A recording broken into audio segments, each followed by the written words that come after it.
It's very nice to be with you here this evening. So let me start by actually telling you what or who Good Energy is. And actually, we've been around for a while. Good Energy was one of the original challenger brands as the UK's energy supply market deregulated towards the end of the 1990s. And that challenge came in the form of a commitment towards developing renewable generation. And originally, actually, the company took money from its customers and from investors to repower the UK's first wind farm, which is in Delabole in North Cornwall, for people who are familiar with that part of the world, which is certainly pretty windy. But actually, things have moved on considerably since then. And what we do now is on this slide. So first off, we are an energy supplier, but we are a differentiated energy supplier. So we guarantee to our electricity customers, be they homes or businesses, that their supply is 100% covered by renewable generation over the course of the year. And in fact, for most half-hour slots on the grid, that supply is genuinely renewable. It appeals particularly to green-minded consumers and companies who want to sort of demonstrate and document their own purpose. And that power comes, as you heard in the intro there, from our relationships with over 2,000 small-sized generators across the UK, be they in wind or anaerobic digestion or solar or water. And that gives us a strong position with which to grow a supply business. In many ways, we are better known for our customers who are the other way around, to whom we pay money. So we are one of the UK's largest players in the world of micro-generation. Literally, I mean solar panels on homes, on people's rooftops or on rooftops of businesses. So we are one of the largest players, with the largest voluntary player in what's called the feed-in tariff scheme, which is the UK's original subsidy regime for people with solar panels on the rooftop. And we are growing alongside that a capability to install green energy technologies to help consumers make the energy transition. And our other play in terms of the energy transition, and obviously one that's closely related to the green-minded micro-generator, is in electric vehicles. We are the largest investor behind ZapMap, which is the UK's leading app for EV drivers that is the cure for range anxiety. So, why do this? Well, let's start with a vision. This is not a great vision slide, really, but it has important data. You're an investor audience, you need to know this. I think we're a good investment because the whole nature of our relationship with our energy company is going to be transformed over the course of the next 5 to 10 years. And this is one aspect of it, which is that we've only just begun the process of decentralising our energy generation, so installing solar on any sort of mass scale, and electrifying our heating, and that is the only route the UK has to meeting anywhere near its climate goals. Now, mercifully, there is a lot of data available on this in this market. And in fact, the graph shows you installation numbers for both solar in yellow and heat pumps in blue. And as you can see, there has been growth, particularly in solar installation in the last few years. And we're expecting the solar market to approach about a 5 billion annual value by the end of the decade, and the heat pump market to go from somewhere in the region of about 35,000 air-sourced heat pumps installed in the UK last year to 500, 600,000 installations per year if the country is to meet its climate goals. So these are structural growth markets. What does it mean for a consumer? Well, here is an idealised home, but it helps us understand how Good Energy sees the future. So let's start with the car that's in the garage. It's already been the fastest growing category of new car ownership in the UK for a few years now. If you have an electric vehicle, you need us because you need ZapMap to tell you where to charge when you're on the road. You are 7 times more likely to want to install solar panels. A pretty obvious motivation that you suddenly become a much heavier user of power. So we can install solar and we can help you run that solar system, buy your energy from you when you've already got it in. And the next stages of the energy transition then flow from there. So the obvious next stage, and for a lot of people doing a major project comes alongside it, is moving towards an air-sourced heat pump. We are an installer and a high-quality installer of heat pumps. And then finally, it is all wrapped up with the idea that your relationship with your supplier needs to be a much more flexible one. Technology needs to tell you when to use the power that's coming from your roof, when to store it, when to sell it back to the grid, when to put it into your car. And these are all propositions that are nascent now, will be coming on stream over the course of the next few years. And that is, I think, important for the UK's energy transition. It's important for our consumers, and it helps make us a stronger and more resilient business as well. So the whole business of supply and generation, which is what we were in, has its downfalls. We've seen that in the last couple of years. And it's also a sort of single source of revenue for the company. As soon as you move into installation and then helping people run the green technology in their homes, then you have a lot more opportunity to access recurring streams of revenue, as well as the money that comes in from supply as well. So we are trying to build a business that moves from its roots in generation and supply into offering ongoing services to customers making the energy transition. So if that's the vision thing, let's get into a bit more detail here about each of those aspects. So first off, supply, on which I'm going to use one slide. We are one of only 3 energy suppliers in the UK derogated by Ofgem from the price cap regime. And we have that status because Ofgem accepts that our proposition is genuinely different and that we help consumers to support small-scale renewable generation because of the way we buy power.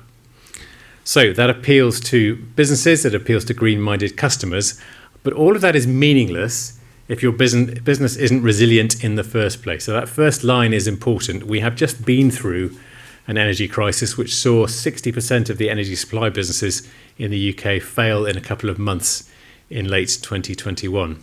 Frankly, that said quite a lot about regulatory and policy failure in the UK in terms of the energy market, but also said quite a lot about the companies that made their way through it, of which we were one. And our business model is resilient because if we take on any sort of large-scale customer, we immediately back that off against the PPAs we were talking about, those long-term commitments, so we know we have the power bought. We hedge conservatively and far ahead of the current point in time, so we always go into a season, if not the next season, fully hedged. And again, the PPA relationships mean that we have a collateral-free line, effectively, into buying the power we need. So we can fix our energy costs on the wholesale market, and actually we have more flexibility than most suppliers in the resale market, certainly because of the derogation. So that's the theory, and of course the practice is the stress test we've just come through. So we came through the energy crisis where many of our competitors, even well-known ones like Bob, failed. Good Energy is in a very different position, and we aspire to build a sustainably profitable energy supply business with this very different proposition. Well, don't just trust me for that. We are recognised as doing so. We're the only supplier with all of our tariffs considered to be on the gold standard for renewables by Uswitch. We are one of only 2 suppliers in the UK with a 5-star rating on Trustpilot, and for 3 years running we have been accorded by Which the title of the leading eco-energy company in the UK. And that reach doesn't just affect domestic consumers. We're equally active in the business market. We supply people like PricewaterhouseCoopers, for whom it's very important to be able to demonstrate and document their carbon footprint. And we're the only company who can tell these larger users on a half-hourly basis how their energy supply is being matched against renewables. So that is our differentiated supply position. We think our growth actually comes much more from services. And so we have been investing behind this growth. So, what do we do? Well, we are the go-to players in the UK for solar power. And how do we do that? Well, we will install your panels. So we have bought 2 high-quality installers, which means we can cover the south of England for the installation of solar on domestic and commercial rooftops. We then help you once you've got the product. So for the customers who already have solar, they're usually part of the feed-in tariff scheme. We're one of the leading players there. We're the only innovator in that market. We're the only people, for example, who will pay you on actually what you generate as opposed to a deemed or assumed amount, which is how the scheme originally worked. And we're a very active player for customers who've missed out on that scheme. The scheme closed in 2019 with our solar savings rate. So again, we are offering to buy power from customers at more than the norm because we are better at trading and shaping that power within our overall position. So we're the go-to player for solar, and we have bolstered that position by acquiring companies who fit in with the type of customers we have. We tend to serve a slightly more rural, slightly more affluent audience, and the businesses we've bought, which are the ones in yellow in this plot, tend to install larger system sizes at a higher cost than the market overall. And that is just fine. We are going to leave chasing down the cost curve to other people. We're the people who will turn up at your house with our own workforce do a high quality job, offer you a service to then run the solar afterwards, and there is a very significant targetable market for us in that area. And the same applies really to our heat pump proposition. Again, there is an active market in the UK trying to drive down the cost, really see the cost advantages. We're leaving that to other people. We think there is a position for us, again, within Good Energy's typical target customers, offering a high quality installation service. We spend a lot of time in the pre-design or the design phase, making sure that the heat pump we're installing is large enough. We do full system jobs, so we don't just install a heat pump and then walk away. On average, we change 4 radiators in the home, so we're quoting for a full kind of transition of the home into heating through air sourced heat pumps.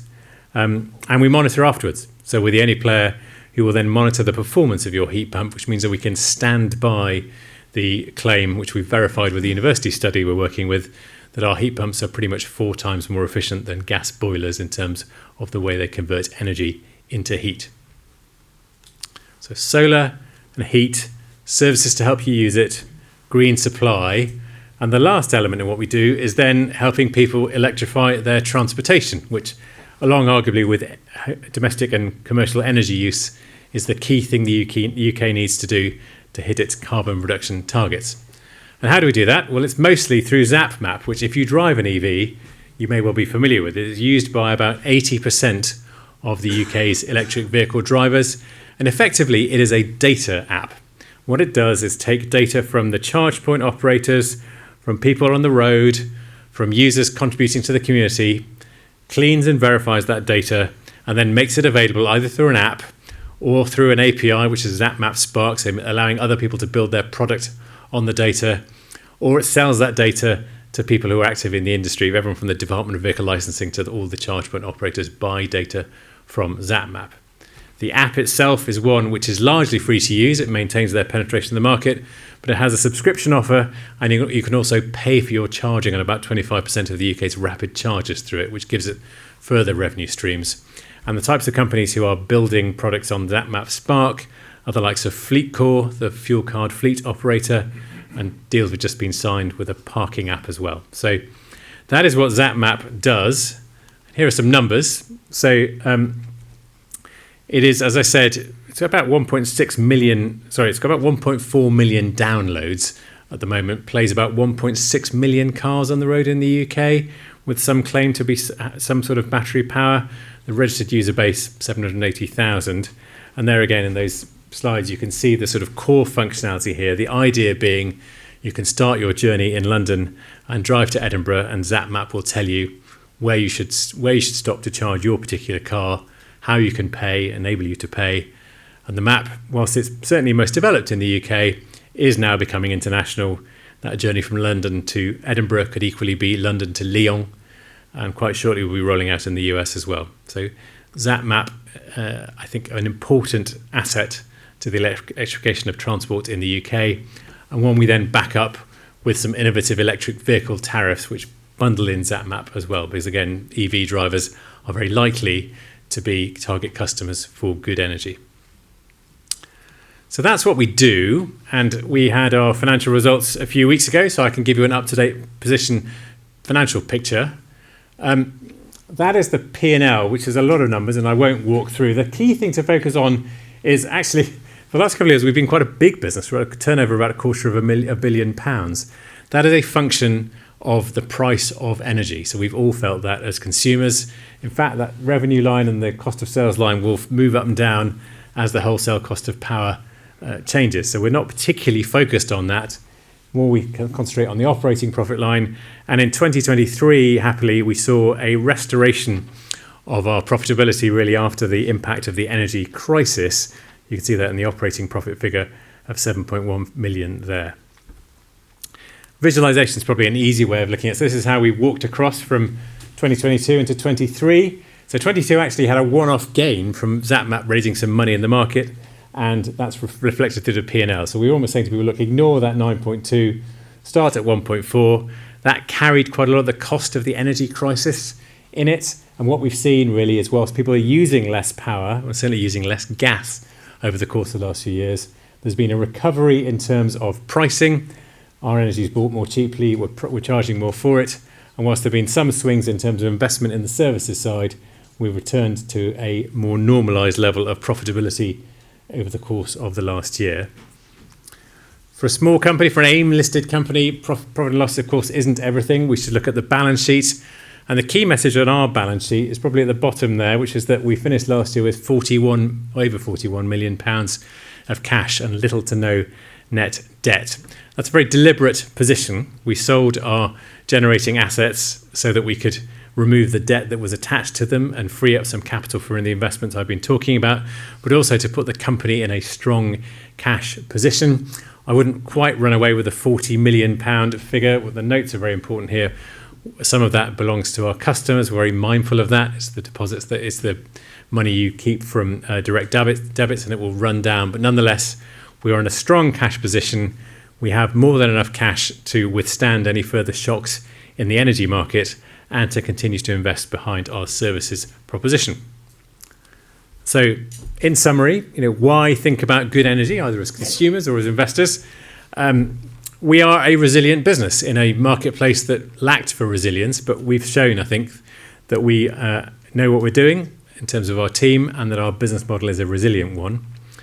It's general election call day, so this line I've given a few times, but ideally positioned to benefit from UK policy drivers. It is likely that a Labour government will have a greener agenda than the current one does.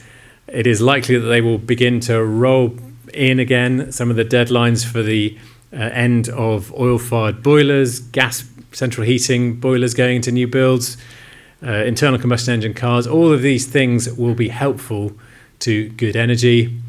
As you've heard, we have a supply sort of underpin, but actually we have growth and investment on the services side, which I think are high growth markets. We're very much only at the start of the energy transition in the UK, which we'll all feel as consumers. We are, some of us, a few years off deciding whether the energy from our rooftop is going to go into our car whilst it sits on the drive or be used in the home, but it will be the reality for a large number of UK homes. And for those investors who like to see an element of a dividend, we have a very clear policy on this, where we are investing for growth and do not pay much of a dividend, but we do pay a small dividend, which has been rising over the last couple of years for those for whom that's important. And that, I think, is everything I wish to say. Oh, thank you, Nigel.